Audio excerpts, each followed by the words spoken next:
Olá, estamos começando mais um episódio do Que Passa. Eu sou a Roberta, estou aqui com o Luiz e o Jackson e hoje nós vamos falar sobre câncer de mama. A convidada de hoje é a professora Carolina Leão Oderick. Bem-vinda, professora. Obrigada. Se apresenta para nós. Meu nome é Carolina Leão Oderick, eu sou professora, sou doutora em medicina pela Universidade Federal do Rio Grande do Sul, sou ginecologista e obstetra e comecei a dar aula na Unila no ano de 2014, logo com a abertura do curso de medicina, então eu fui das primeiras professoras a começar o curso.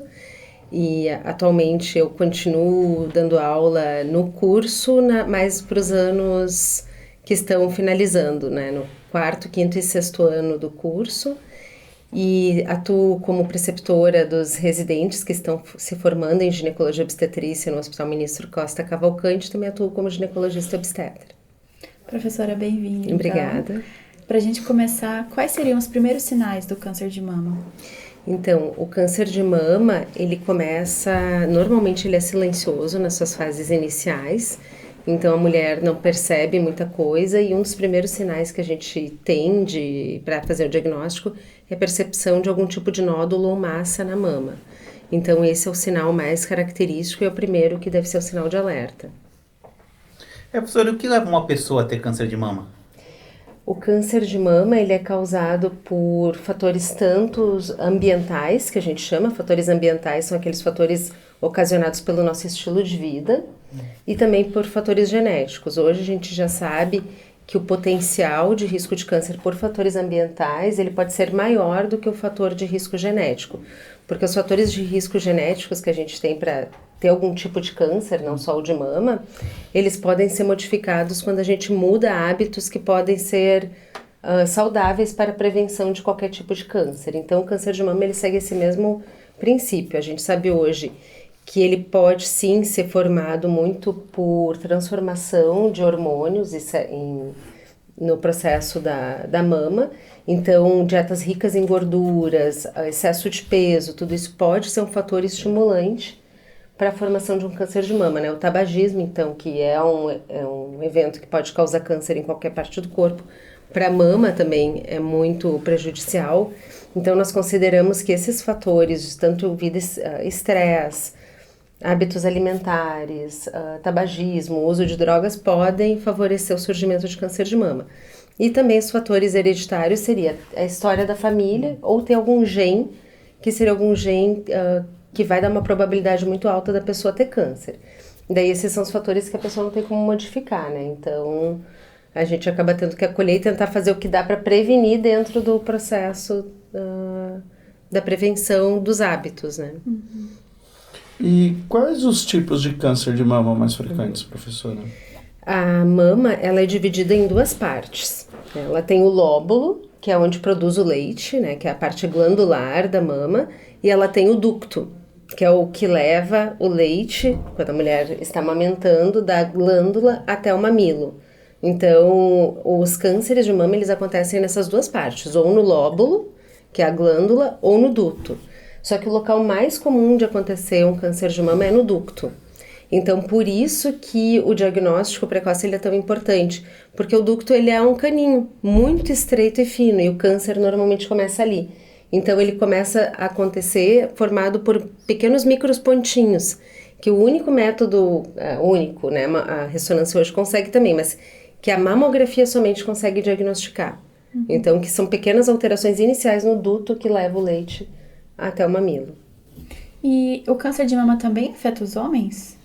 Ele afeta os homens, mas de uma forma bem menos frequente, né? A história de câncer de mama masculino, ele acaba trazendo um risco familiar muito maior, porque daí mostra uma tendência genética. E normalmente quando acomete homens, ele é mais grave, porque os homens demoram muito para pensar que possam estar com câncer de mama, né? Que seja alguma lesão.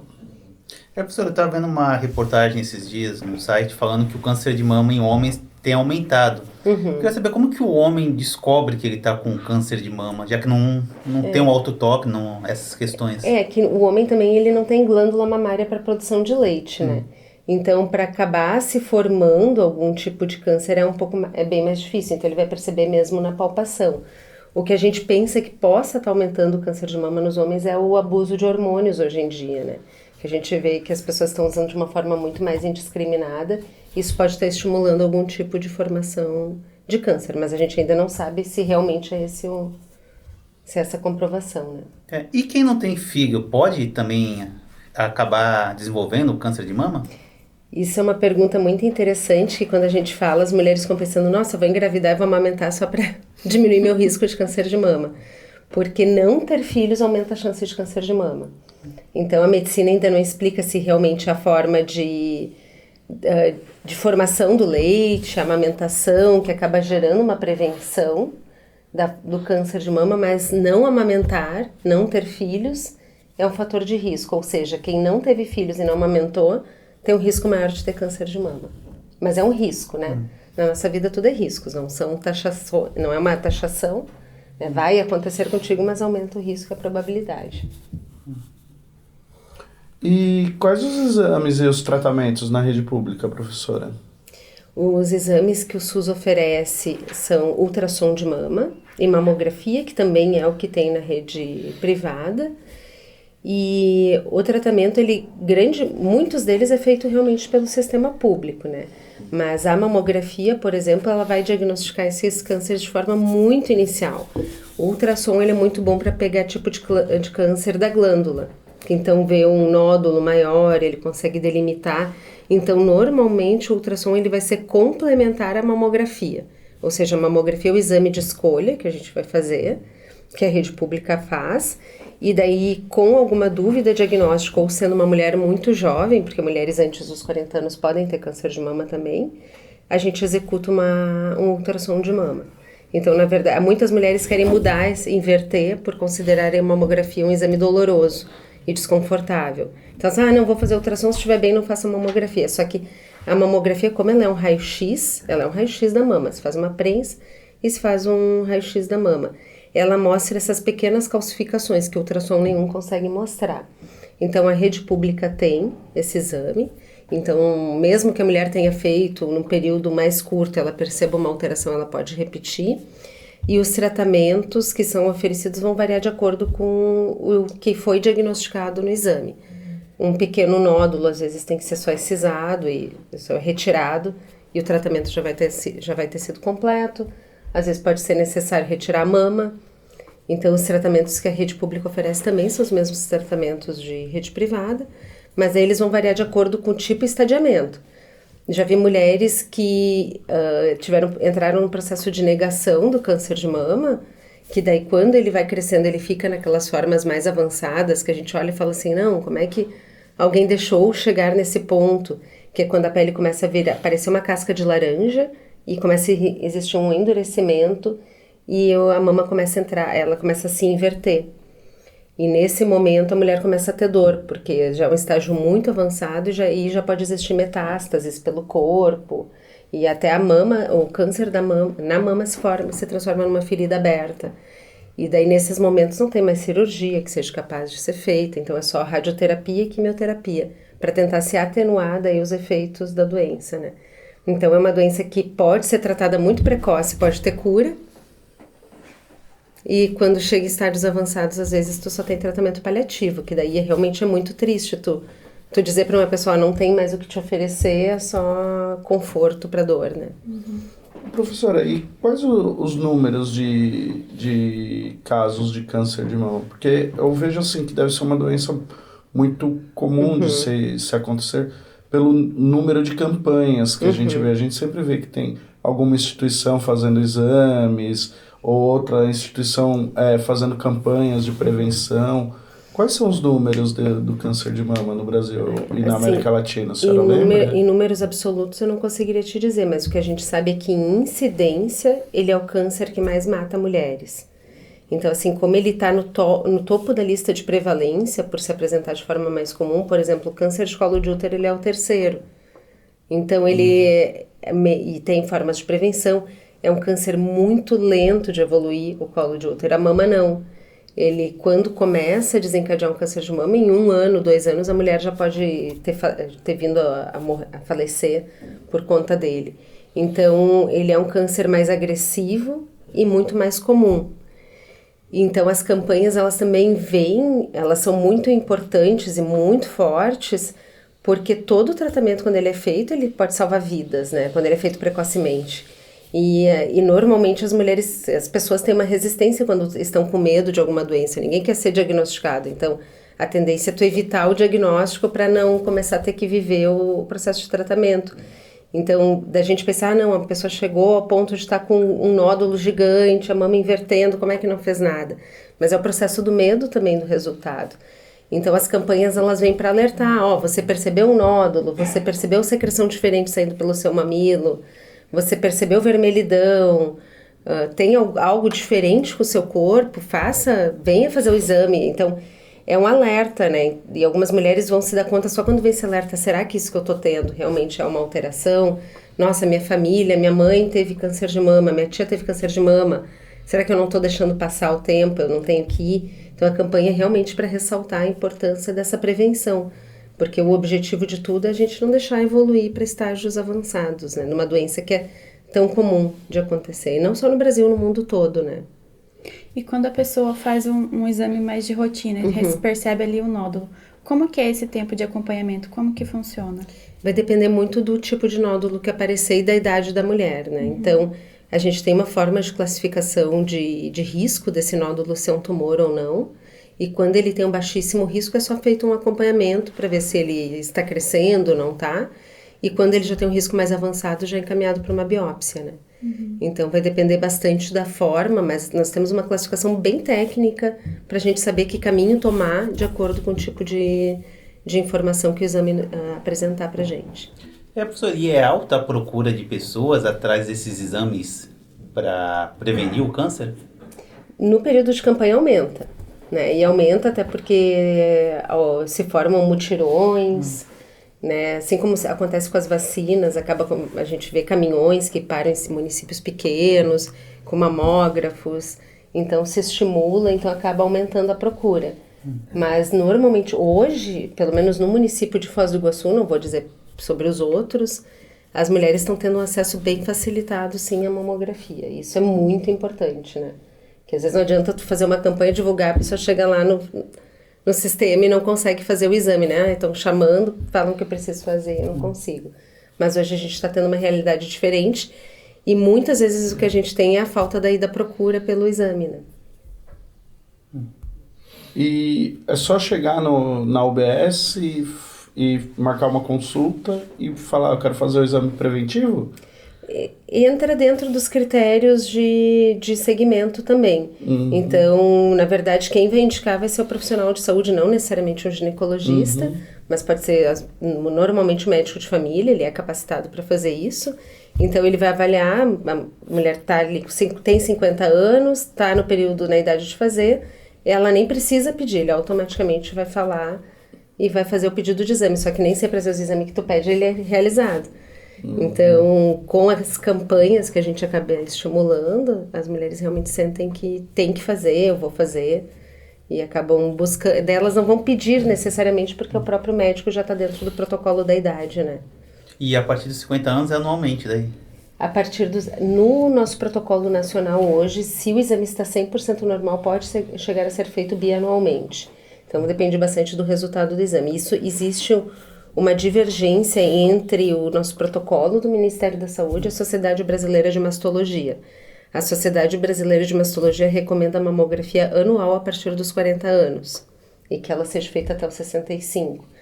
Já dentro do Ministério da Saúde começa aos 50 e pode vir a ser feita bianual até os 65, conforme o resultado. Então, existem divergências aí de informações. Então, neste ponto, às vezes acaba sendo um pouco diferente do que a gente faz no público e no privado, né? Então a senhora falou que a partir dos 40, mas mulheres mais jovens, na faixa de adolescência para 20 anos ali, corre esse risco também de desenvolver o câncer de mama? Muito difícil. Assim, a gente vê se uma mulher de 29 anos tem um câncer de mama é algo raríssimo, assim, totalmente fora de curva, não é algo que se espere. Então, se é uma mulher que tem uma história familiar muito forte de câncer de mama, a minha mãe teve, minha tia teve, nós podemos fazer uma mamografia entre 35 e 40 anos, mas é uma mamografia. Se é antes disso, a gente faz só ultrassom de mama. Daí sim é só ultrassom, porque além da probabilidade ser baixa, é uma mama muito jovem. Então, uma mama com muita glândula, que é uma mama mais densa, ela é melhor avaliada daí por um ultrassom. Mas aí são esses casos de mulheres mais jovens. Porque isso acontece, chegar uma moça de 25 anos e falar assim, eu quero fazer uma mamografia. Não, mas pra ti não é importante. Mas eu tô sentindo um nódulo. Não, daí provavelmente é um nódulo benigno, é um cisto. Daí que são as doenças benignas da mama que também acontecem, né? Então, não é todo nódulo que vai ser um câncer, né? Então, muitos nódulos são nódulos glandulares, benignos, e que só se faz ou um acompanhamento ou mesmo se retira, mas não é algo preocupante. O tamanho influencia o tamanho da mama? O tamanho da mama não influencia. Para ter um câncer, não. Qualquer um não tem relação nenhuma. Não tem relação com o tamanho da mama. O que pode acontecer é que mulheres obesas acabam tendo mamas maiores porque a mama acaba sendo formada por muita gordura. Então, e daí só o fato dela ser obesa aumenta a chance dela ter, o risco dela ter câncer de mama. Então, esse fator, sim. Então, não é por ter uma mama grande, mas sim pela obesidade. E professora, como estão as pesquisas em relação ao diagnóstico e ao tratamento da doença? Tem evoluído bastante? Tem evoluído bastante. Tem até algumas novidades que eles estão tentando implementar nos Estados Unidos, que é fazer rastreio populacional de tendência genética. Então, como é que funciona isso? Eles estão buscando em algumas regiões da Califórnia em fazer testagem da população como um todo para avaliar os tipos de cânceres que aquelas pessoas, né, têm tendência. Então, por exemplo, a Roberta foi lá e testou, hipoteticamente, tá? Não, mas aparece que a Roberta tem tendência a ter câncer de pele, por exemplo. Então, a Roberta vai passar por dermatoscopia anual a partir dos 40 anos. Daí a irmã da Roberta faz o mesmo teste e mostra que ela não tem tendência. Então, ela não vai precisar fazer dermatoscopia, ou vai fazer a cada 5 anos, ou conforme a necessidade. Ela não vai entrar dentro de um programa de rastreio. Então, eles estão buscando fazer isso para grupos populacionais e ver o impacto disso em saúde pública. Porque uma coisa é assim, todas as mulheres a partir de 50 fazem rastreio para câncer de mama. Quantas dessas têm uma probabilidade genética de ter? Daqui a pouco nós poderíamos num grupo fazer de 5 em 5 anos e no outro grupo anual.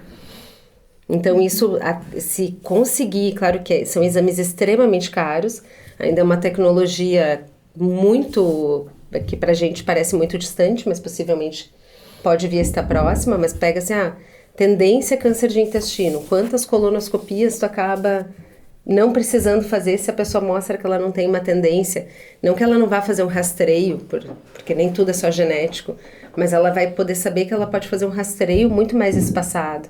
E os grupos de risco, tu vai fazer um controle muito mais próximo. Então, isso para o câncer de mama seria algo, esse grupo com 40 anos a gente já vai fazer mamografia anual. E vai ficar de olho e vamos fazer uma intervenção mais drástica nas mudanças de hábitos que vão fazer a prevenção. Que se a gente conseguisse fazer essa mudança de hábitos para todo mundo, talvez a gente não precisaria ter tanto esse... Mas como a gente sabe que os hábitos são muito difíceis de serem seguidos... É uma perspectiva que eu vejo de pesquisa e de futuro muito boa pra gente, né? Que se a gente consegue fazer, que se nós conseguimos fazer isso, imagina, a gente resolve um câncer de mama, um câncer de intestino nas pessoas com tendência muito precocemente, até quanto a gente vai fazer a nossa população viver, né? 120 anos, talvez as próximas gerações, né? A senhora falou sobre o rastreamento genético, a gente teve o caso da atriz Angelina Jolie, né? Que a mãe faleceu por câncer de mama, jovem, e então ela fez o teste, deu um percentual muito alto de probabilidade, e ela tomou uma decisão de remover a mama, e daí substituiu com uma prótese. Esse tipo de procedimento, ele é viável? Como que funcionaria? O tipo de gene que a Angelina Jolie teve positivo, ela teve os dois tipos positivos, que é BRCA1 e 2. Esse é um tipo não tão frequente, geneticamente falando, mas ele dá uma probabilidade de 98% da pessoa ter câncer. Tipo assim, tá escrito, você terá um câncer de mama ou de ovário. Então, um dos dois. E no homem, próstata. Então, ela tendo filhos homens, testando positivo, eles têm uma chance altíssima de câncer de próstata. Tendo esse resultado, hoje, para quem tem esse gene positivo familiar, é recomendado fazer a mastectomia profilática, Então, com 40 anos se retira as mamas e se conversa sobre retirar os ovários profilaticamente. Não sei se essa conduta vai permanecer por muito tempo, até porque é uma castração cirúrgica de uma mulher de 40 anos, tu já coloca ela numa menopausa aos 40, então isso também vai trazer outras repercussões para ela, uma osteoporose com 60, então outras doenças que vão vir em decorrência dessa retirada dos ovários.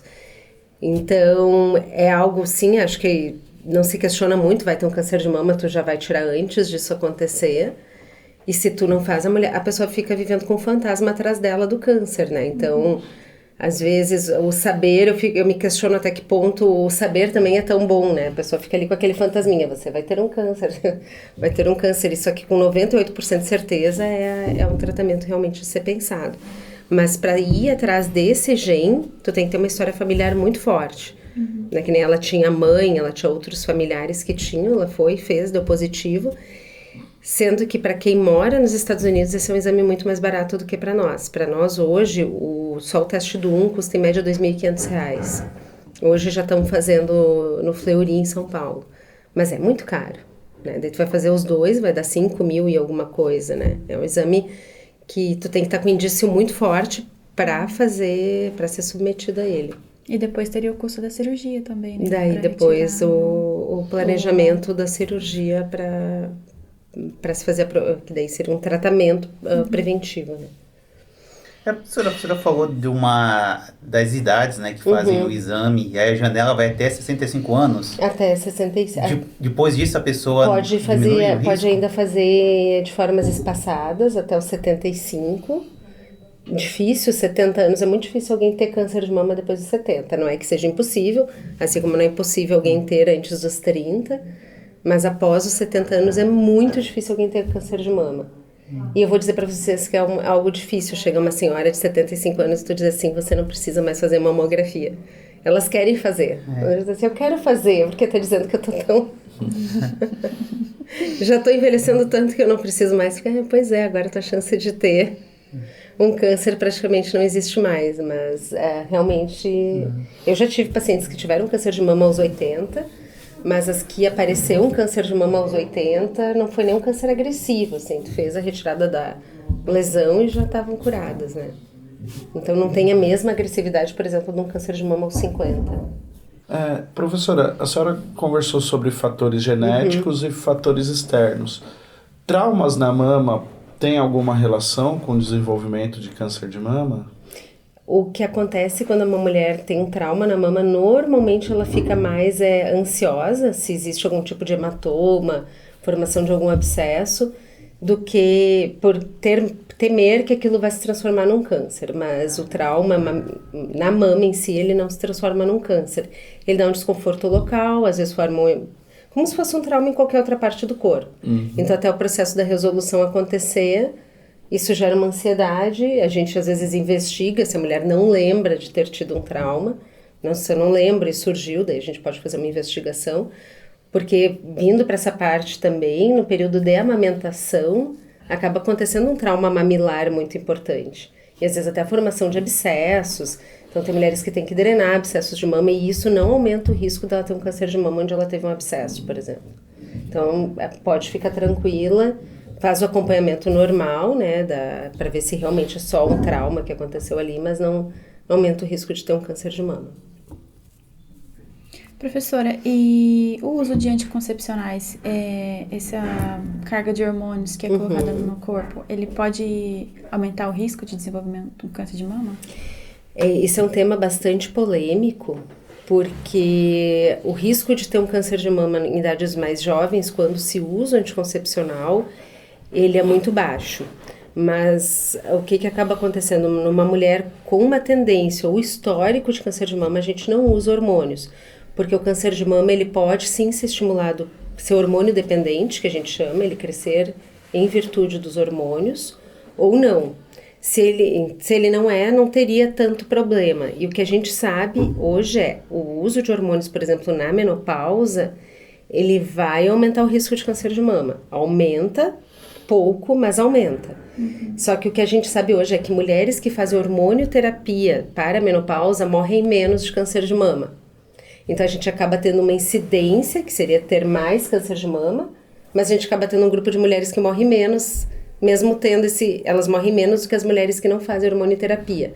E por que acontece isso? Porque quem está fazendo algum tipo de tratamento hormonal vai fazer acompanhamento, fica preocupada, sabe que ela tem que cuidar. Então elas não deixam passar o ano, não deixam passar 2 anos, porque elas estão usando hormônio, elas têm que cuidar. Então se aparece algum tipo de lesão, diagnostica em estágio muito precoce. Então a gente acaba tendo um risco de morbidade, que seria a pessoa ficar ruim ou sofrer sequelas daquilo, e mortalidade muito menor. Em decorrência disso, hoje se está voltando a se fazer mais hormonioterapia na pós-menopausa, como a gente está conseguindo ter esse controle, até por alguns benefícios que a gente vê acontecer. Mas uma mulher que tem muita tendência ou tem histórico, a gente tende a evitar os hormônios sintéticos, né, que seriam... E daí sempre a questão de se colocar na balança esse risco-benefício. Eu vejo com muita cautela isso de tirar totalmente os hormônios ou não querer usar nenhum tipo de hormônio, sendo que às vezes é necessário para algum tipo de tratamento ou mesmo prevenção de uma gestação indesejada, né? Professora, ultimamente tem, especialmente na internet eu li bastante, da questão do uso do desodorante em relação ao câncer, o câncer de mama, e até tem algumas receitas de desodorantes naturais que não levam alguns elementos que, segundo, né, essas pesquisas, não sei se é pesquisa ou não, mas dizem que é cancerígeno. Tem alguma relação ou não? O que se fala muito é que tu coloca um antitranspirante que acaba obstruindo, de certa forma, algumas glândulas na axila para evitar odores, entre outras coisas, né? E a gente aqui em Foz do Iguaçu usa muito, porque é muito quente. Só que não se conseguiu comprovar certamente que tem alguma relação com o uso de desodorantes, porque alguns eles têm muito alumínio, e o alumínio por si só ele pode ser tóxico. Então hoje o que se está vendo é que talvez até cremes que a gente usa na pele, tudo que a gente usa a gente acaba absorvendo um pouco. Então alguns produtos podem sim ser mais tóxicos, mas não exatamente pela localização da axila ser passado ali e ter uma relação direta com o câncer. Então ainda não foi, tanto que se tivesse seria praticamente proibido, haveriam campanhas mais fortes, mas tem muitas pessoas que preferem daí usar coisas mais naturais em todas as áreas da vida, né? Às vezes um shampoo mais natural, cremes mais naturais, por exemplo, crianças, eu vejo que sim, quanto mais tardiamente tu puder usar algo menos, com menos produto químico é melhor, né? Então tentar usar desodorante sem antitranspirante, meninas que estão recém entrando na puberdade, isso podendo fazer, a gente pensa que seja mais saudável, né? Um dos fatores de riscos, né, que foi citado é o estresse e a má alimentação, né?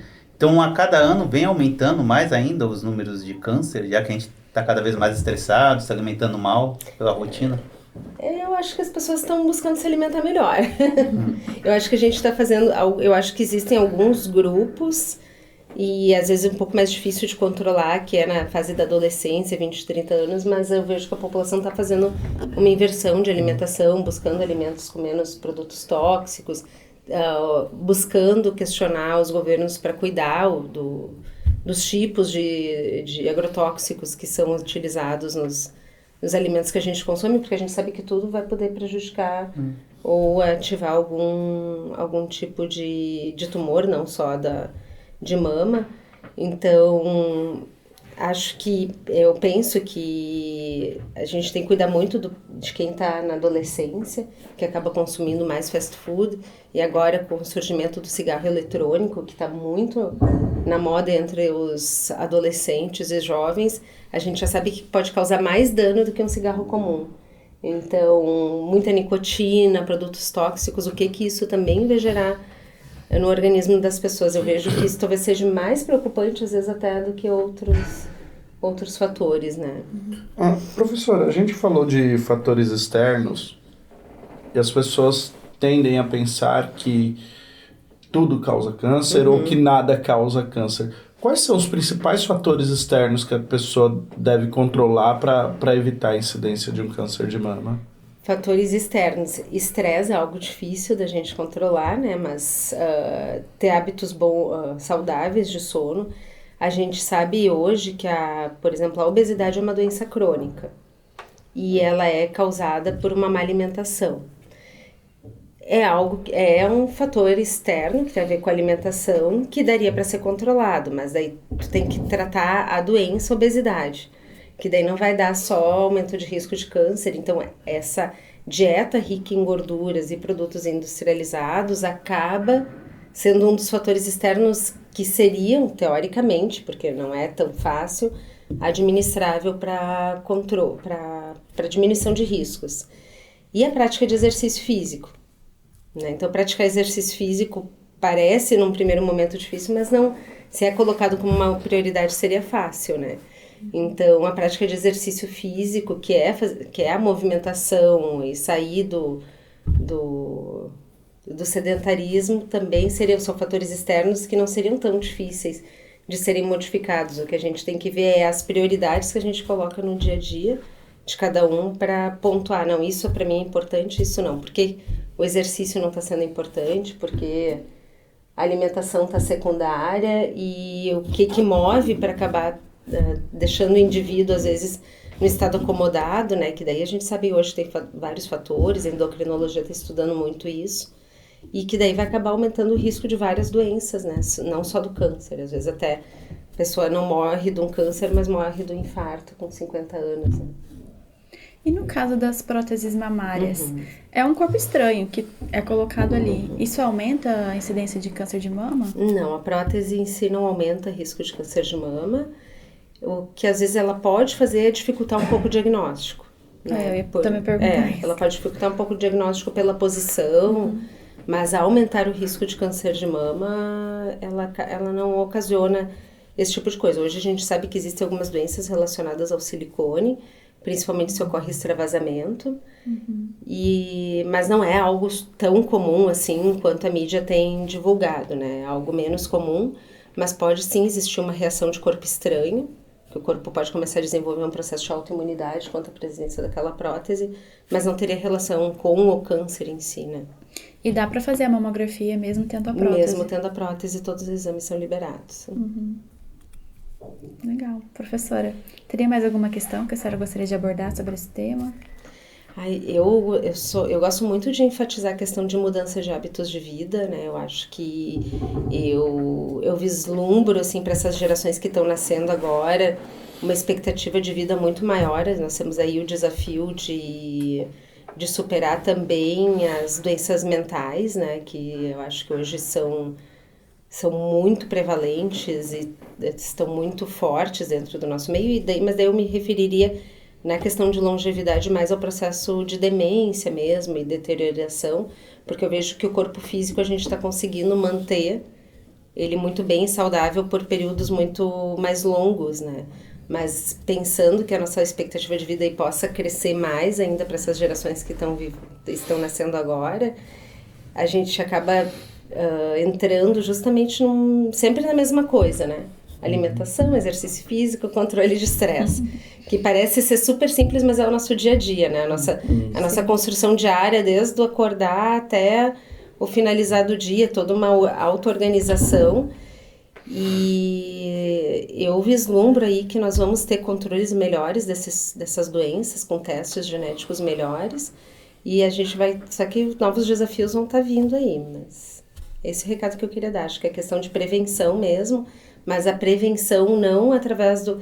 Porque quando a gente fala de ultrassom de mama e mamografia, a gente está falando, na verdade, de um diagnóstico precoce, né? A gente está querendo fazer um diagnóstico precoce para um tratamento precoce.